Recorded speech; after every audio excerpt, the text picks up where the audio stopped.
Consider the following statements regarding inflationary gap. ఇది very interesting concept. Inflationary gap అంటే ఏంటి? Inflationary gap అంటే ఏంటి? ఇన్ఫ్లేషనరీ గ్యాప్ గురించి, ఇన్ఫ్లేషనరీ గ్యాప్ అంటే అర్థం ఏంటి? ఎప్పుడైనా సరే మీకు ఎకానమీలో aggregate demand and potential output, ఈ రెండు పదాలు జాగ్రత్తగా వినండి. అగ్రిగేట్ డిమాండ్ అంటే అర్థం ఏంటి?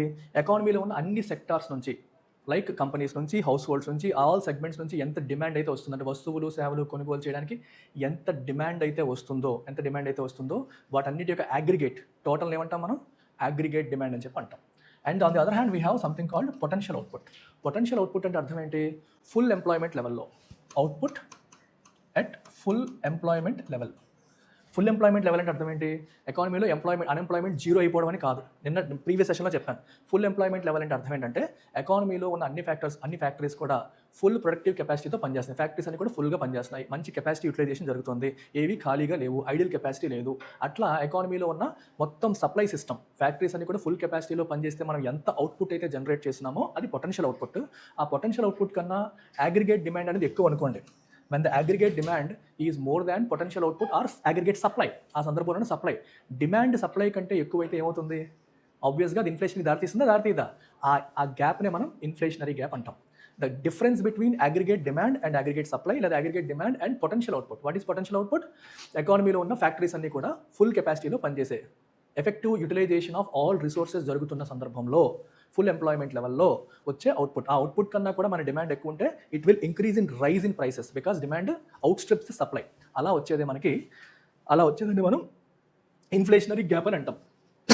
అది కాన్సెప్ట్. ఇప్పుడు చూడండి, it occurs when actual aggregate demand exceeds the economy's potential output. Absolutely correct.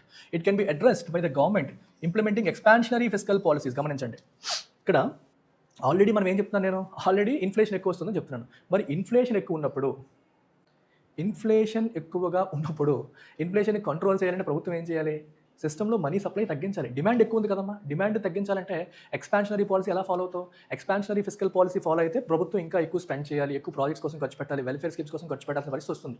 Already demand ఎక్కువ ఉన్నప్పుడు ఇంకా ప్రభుత్వం ఎక్కువ మనీని పంపింగ్ చేసింది అనుకోండి, డిమాండ్ ఫర్దర్ పెరిగిపోతుంది. అప్పుడు ఇన్ఫ్లేషన్ ఇంకా పెరిగిపోతుంది. So government expansionary fiscal policy follow అవ్వదు, కాంట్రాక్షనరీ పాలసీ ఫాలో అవుతుంది. అంటే ఎకానమీలో సప్లై తగ్గించడానికి ట్రై చేస్తుంది, వెల్ఫేర్ స్కీమ్స్ కట్ చేస్తుంది, స్పెండింగ్ తగ్గిస్తుంది. సో ఇది తప్పు అనమాట. ఇన్ఫ్లేషనరీ గ్యాప్ ఉన్నప్పుడు కాంట్రాక్షనరీ పాలసీకి వెళ్తాం, ఎక్స్పాన్షనరీ పాలసీకి కాదు. So answer is 1. Which of the following statements is correct? And answer is 1. So ఇలా ఇది పొటెన్షియల్ అవుట్పుట్, ఇది అగ్రిగేట్ డిమాండ్ అనేది దానికంటే ఎంత ఎక్కువ ఉంది, అది ఇన్ఫ్లేషనరీ గ్యాప్. ఈ గ్యాప్ని క్లోజ్ చేయడానికి ఏం జరుగుతుంది? ఈ గ్యాప్ని క్లోజ్ చేయడం కోసం ఏం చేస్తారమ్మా?